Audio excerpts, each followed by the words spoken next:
ഇറാനും അമേരിക്കയും തമ്മിലുള്ള യുദ്ധം നടന്നിട്ട് രണ്ടാഴ്ചയായി.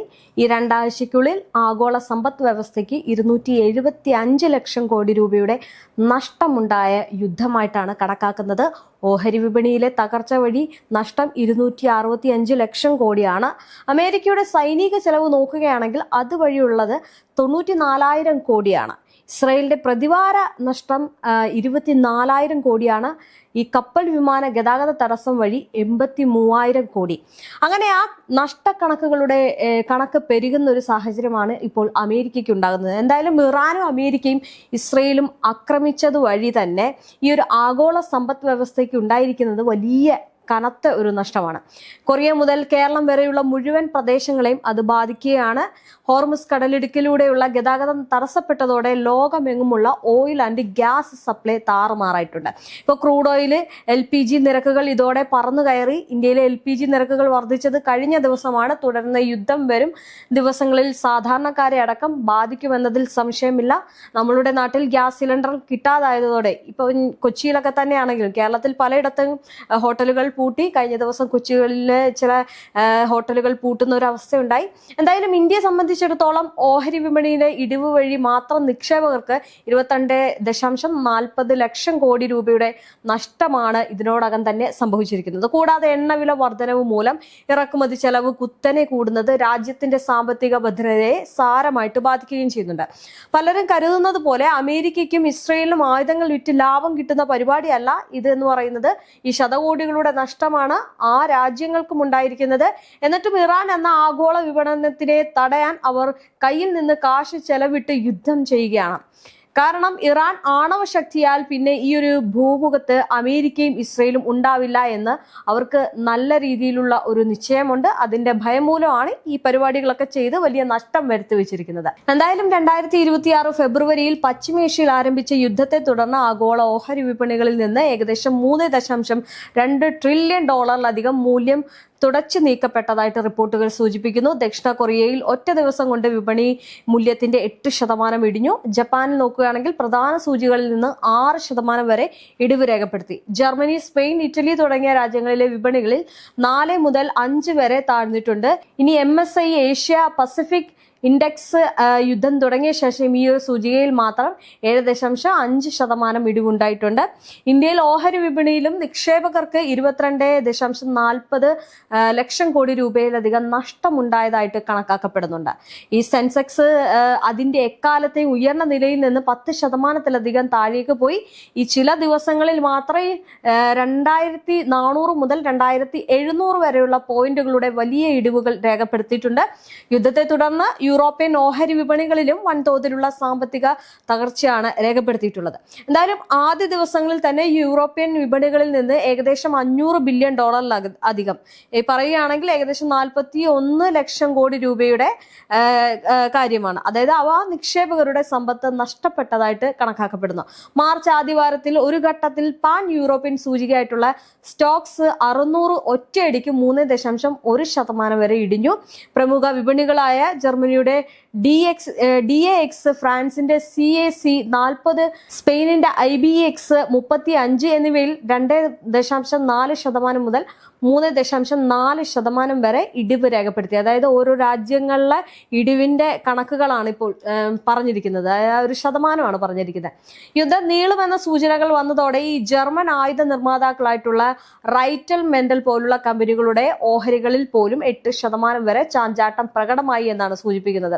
അതായത് നോക്കിക്കേ, ഒരു യുദ്ധം വന്നതിലൂടെ ലോകം മൊത്തത്തിൽ വലിയ രീതിയിലുള്ള സാമ്പത്തിക ബുദ്ധിമുട്ടും അതുപോലെ തന്നെ ഊർജ പ്രതിസന്ധിയിലും നേരിട്ടുകൊണ്ടിരിക്കുകയാണ്. ഇന്ധന വിലക്കയറ്റം യൂറോപ്യൻ രാജ്യങ്ങളിൽ പണപ്പെരുപ്പത്തിന് കാരണമാകുമെന്ന ആശങ്ക നിക്ഷേപകരെ ഓഹരികൾ വിറ്റഴിക്കാൻ പ്രേരിപ്പിക്കുന്നുണ്ട്.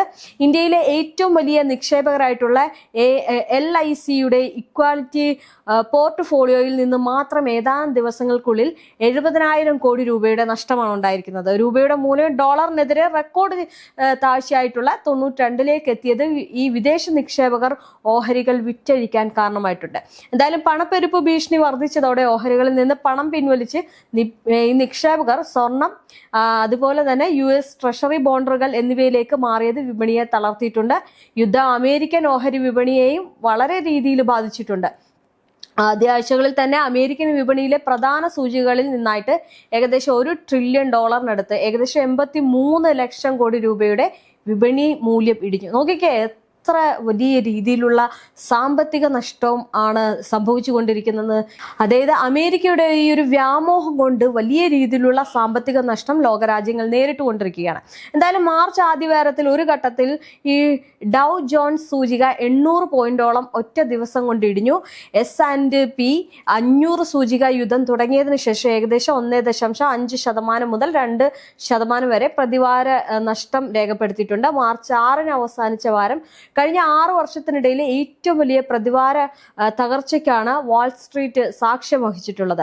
യുദ്ധം മൂലം വിമാന സർവീസുകൾ നഷ്ടപ്പെട്ടത് യുണൈറ്റഡ് എയർലൈൻസ്, ഈ ഡെൽറ്റ തുടങ്ങിയ കമ്പനികളുടെ ഓഹരികൾ 10 മുതൽ 13% വരെ ഇടിയാൻ കാരണമായിട്ടുണ്ട്. യുദ്ധത്തിനായിട്ട് അമേരിക്ക ചുരുങ്ങിയ ദിവസങ്ങൾക്കുള്ളിൽ തന്നെ $11 ബില്യൺ, അതായത് ഏകദേശം 91,000 കോടി രൂപയുടെ രൂപ ചെലവാക്കിയതായിട്ടും കണക്കാക്കപ്പെടുന്നുണ്ട്. എന്തായാലും ഇത് ഒരു സാമ്പത്തിക അസ്ഥിരതയ്ക്ക് കാരണമായിട്ടുണ്ട്. നിലവിൽ ഇനി വിപണിയിൽ വലിയ അസ്ഥിരത തുടരുകയാണ്. ഈ ഡൊണാൾഡ് ട്രംപ് ഭരണകൂടം യുദ്ധം ഉടൻ അവസാനിപ്പിക്കുമെന്ന സൂചനകൾ നൽകിയതിനെ തുടർന്ന് ഈ വിപണി നേരിയ തോതിൽ തിരിച്ചു കയറാൻ ശ്രമിക്കുന്നുണ്ട് എങ്കിലും ആഗോള വിതരണ ശൃംഖലയിലെ തടസ്സങ്ങൾ ഇപ്പോഴും ഭീഷണിയായിട്ട് തുടരുകയാണ്. ഇനി ഒരു കാലത്തും കുലുങ്ങാത്ത ദക്ഷിണ കൊറിയയും ജപ്പാനും ചൈനയും പോലുള്ള രാജ്യങ്ങളെ നോക്കുകയാണെങ്കിൽ ഇപ്പോൾ ഈ ഒരു പ്രതിസന്ധി അവരെയും ബാധിച്ചു കഴിഞ്ഞിട്ടുണ്ട്. ലോകത്തിലെ ഏറ്റവും വലിയ എണ്ണ ഇറക്കുമതി രാജ്യമായിട്ടുള്ള ചൈനയും ഹോർമുസ് കടലിടുക്കിലെ തടസ്സം മൂലം വലിയ ഊർജ സുരക്ഷാ ഭീഷണി നേരിടുകയാണ്. ചൈനയുടെ ക്രൂഡ് ഓയിൽ ഇറക്കുമതിയുടെ ഏകദേശം 45 മുതൽ 50% കടന്നു പോകുന്നത് ഹോർമുസ് കടലിടുക്കിലൂടെയാണ്. അവരുടെ ഒരു പ്രധാന എണ്ണ സ്രോതസ്സും ഇറാനാണ്. ആഭ്യന്തര വിപണിയിൽ ഇന്ധനക്ഷാമം ഉണ്ടാകാതിരിക്കാൻ ഈ 2026 മാർച്ച് 12 ചൈനീസ് സർക്കാർ പെട്രോൾ, ഡീസൽ, ഏവിയേഷൻ ഇന്ധനം എന്നിവയുടെ കയറ്റുമതി അടിയന്തരമായിട്ട് നിരോധിച്ചിരുന്നു. എന്തായാലും കസ്റ്റംസ് ക്ലിയറൻസ് ലഭിക്കാത്ത എല്ലാ ചരക്കുകളും തടഞ്ഞു വയ്ക്കാൻ National Development and Reform Commission ഉത്തരവിടുകയും ചെയ്തു.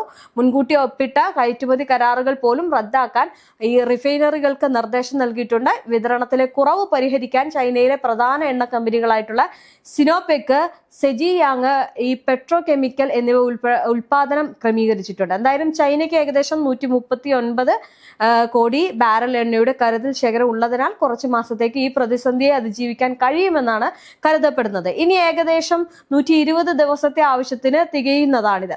കൂടാതെ ഇലക്ട്രിക് വാഹനങ്ങളിലേക്കുള്ള ചൈനയുടെ മാറ്റം ഇന്ധനക്ഷാമത്തിന്റെ ആഘാതം കുറയ്ക്കാൻ സഹായിക്കുന്നുണ്ട് എന്ന റിപ്പോർട്ടുകളും ഇപ്പോൾ പുറത്തു വരുന്നുണ്ട്. ഇനി ജപ്പാന്റെ ക്രൂഡ് ഓയിൽ ആവശ്യത്തിന് 90%-ലധികം പശ്ചിമേഷ്യയിൽ നിന്നാണ് ഇറക്കുമതി ചെയ്യുന്നത്.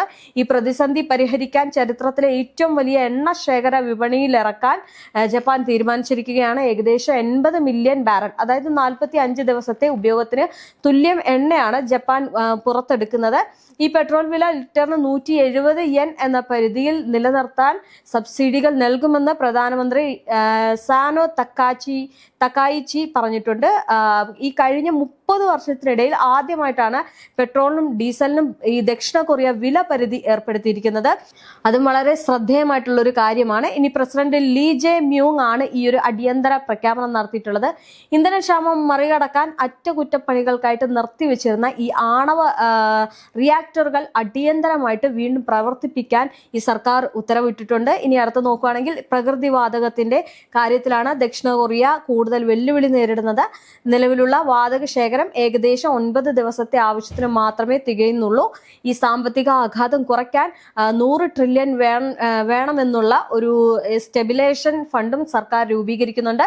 ഇനി യൂറോപ്പിലെ പ്രകൃതിവാതകം നോക്കുകയാണെങ്കിൽ അവിടുത്തെ വില ഒറ്റ ദിവസം കൊണ്ട് 30% വരെ വർദ്ധിച്ചിട്ടുണ്ട്. യുദ്ധം മൂലം വിതരണ ശൃംഖലയെ തടസ്സപ്പെടുത്തുന്നത് യൂറോപ്യൻ സമ്പദ് വ്യവസ്ഥയെ സ്ലാക്ക് ഫാഷൻ, അതായത് സാമ്പത്തിക മാന്ദ്യം, വിലക്കയറ്റവും ഒരുമിച്ച് വരുന്ന അവസ്ഥയിലേക്ക് നയിച്ചേക്കുമെന്നുള്ള ഒരു യൂറോപ്യൻ കമ്മീഷന്റെ മുന്നറിയിപ്പാണ് ഉണ്ടായിരിക്കുന്നത്. ഊർജ്ജ ഇറക്കുമതിയെ ആശ്രയിക്കുന്ന ഗ്രീസ്, ക്രൊയേഷ്യ, ഹംഗറി തുടങ്ങിയ രാജ്യങ്ങളിൽ ഇന്ധനവില കുതിച്ചുയരുകയാണ്. ആഫ്രിക്കൻ രാജ്യങ്ങൾ സിംബാബ്വെ, ഉഗാണ്ട, കെനിയ തുടങ്ങിയ രാജ്യങ്ങളിൽ ഇന്ധന വിലയിൽ 16% വരെ വർധനവ് രേഖപ്പെടുത്തിയിട്ടുണ്ട്. ഇനി ഏഷ്യ രാജ്യങ്ങളാണ് പ്രതിസന്ധിയുടെ ഏറ്റവും വലിയ ഇരകൾ എന്ന് പറയുന്നത്. ബംഗ്ലാദേശ് പോലുള്ള ഇന്ധനത്തിന്റെ 95% ഇറക്കുമതി ചെയ്യുന്ന രാഷ്ട്രങ്ങളിലെ പെട്രോൾ പമ്പുകൾ കടുത്ത നിയന്ത്രണം ഏർപ്പെടുത്തിയിട്ടുണ്ട്. വാഹനങ്ങൾക്ക് നിശ്ചിത അളവിൽ മാത്രമേ ഇന്ധനം നൽകുന്നുള്ളൂ എന്നുള്ള രീതിയിലേക്ക് കാര്യങ്ങൾ മാറുകയാണ്. കാരണം അവിടെ കുറച്ചുകൂടി, അതായത് നേരത്തെ പറഞ്ഞതുപോലെ 95% അവിടെ ഈ ഇന്ധനത്തെ ആശ്രയിക്കുന്നത്. അതുകൊണ്ട് തന്നെ അവിടെ ഒരു കർശന നിയന്ത്രണം എന്ന പോലെ തന്നെ അളവിനാണ് അവിടെ ഇത്ര അളവ് എന്നുള്ള രീതിയിലേക്കാണ് എണ്ണ നൽകുന്നത്. കൂടാതെ തന്നെ ഈ സർവകലാശാലകൾ അടച്ചിടാനോ ഉത്തരവുണ്ട്. നേരത്തെ തന്നെ സാമ്പത്തിക പ്രതിസന്ധി നേരിട്ടിരുന്ന ഈ ശ്രീലങ്കയിൽ പുതിയൊരു യുദ്ധം ഇന്ധനക്ഷാമം വീണ്ടും രൂക്ഷമാക്കിയിട്ടുണ്ട്. ഈ പല പമ്പുകൾ മുന്നിലും അടിപിടിയും ഈ കശവിശയുമാണ് കാണാൻ സാധിക്കുന്നത്. പശ്ചിമേഷ്യൻ സംഘർഷങ്ങളുടെ പശ്ചാത്തലത്തിൽ ഇന്ധന പ്രതിസന്ധി രൂക്ഷമായതോടെ ഈ പുണ്യമാസമായിട്ടുള്ള റമദാൻ പാകിസ്ഥാന് പട്ടിണിക്കാലമായിരിക്കുകയാണ്.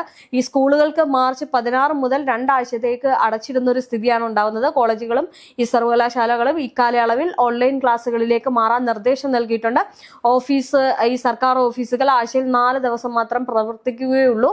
മാത്രമല്ല 50% ജീവനക്കാർക്ക് വർക്ക് ഫ്രം ഹോമും സൗകര്യം ഏർപ്പെടുത്തിയിട്ടുണ്ട്. ഇന്ധന ഉപഭോഗം കുറയ്ക്കുന്നതിന്റെ ഭാഗമായിട്ടാണ് സർക്കാർ വാഹനങ്ങളുടെ ഇന്ധന കോട്ട ഒരു 50% കുറയ്ക്കുന്നത്. എന്തായാലും ഔദ്യോഗിക വിരുന്നുകൾക്കും ഇഫ്താർ സംഗമങ്ങൾക്കും നിരോധനം ഏർപ്പെടുത്തിയിട്ടുണ്ട്. നിലവിലെ ഈ അന്താരാഷ്ട്ര സാഹചര്യങ്ങൾ കാരണം ആഗോളതലത്തിൽ ക്രൂഡ് ഓയിൽ വില ഉയർന്നതും ഇന്ധന ലഭ്യത കുറയ്ക്കുന്നതുമാണ് ഇത്തരം ഒരു കടുത്ത തീരുമാനത്തിലേക്ക് പാകിസ്ഥാനെ നയിച്ചിട്ടുള്ളത്.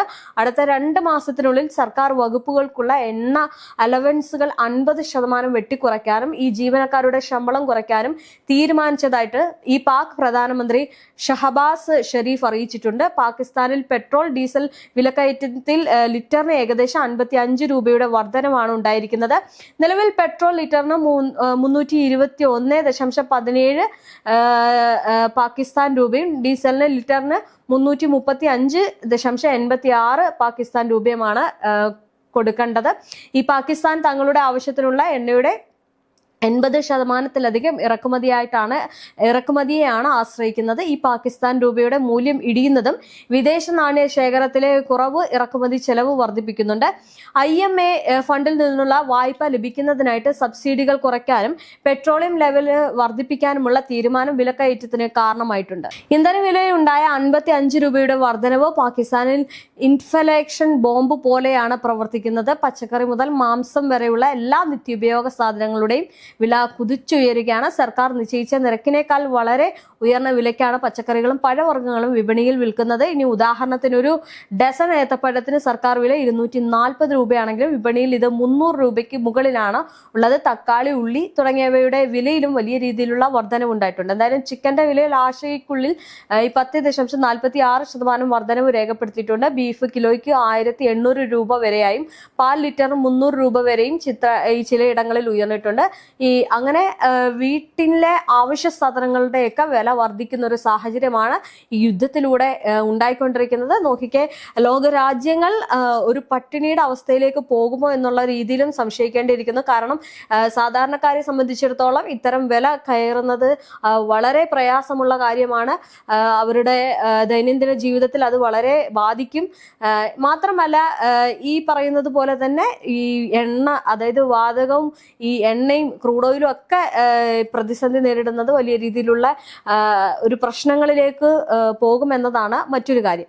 എന്തായാലും വലിയ രീതിയിലുള്ള പ്രതിസന്ധി ലോകത്തെങ്ങും നടക്കുകയാണ് ഈ യുദ്ധം മൂലം. 2026 പ്രതിരോധ ബജറ്റ് പ്രകാരം അമേരിക്ക ഇസ്രയേലിന് ഏകദേശം $4 ബില്യൺ സൈനിക സഹായമായിട്ട് നൽകിയിട്ടുണ്ട്. യുദ്ധം ദീർഘകാലം നീണ്ടു നിൽക്കുകയാണെങ്കിൽ അമേരിക്കയുടെ മാത്രം ആകെ ചെലവ് $100 ബില്യൺ, അതായത് ഏകദേശം 8.3 ലക്ഷം കോടി രൂപ വരെ ആകുമെന്നാണ് സാമ്പത്തിക വിദഗ്ധർ മുന്നറിയിപ്പ് നൽകുന്നത്.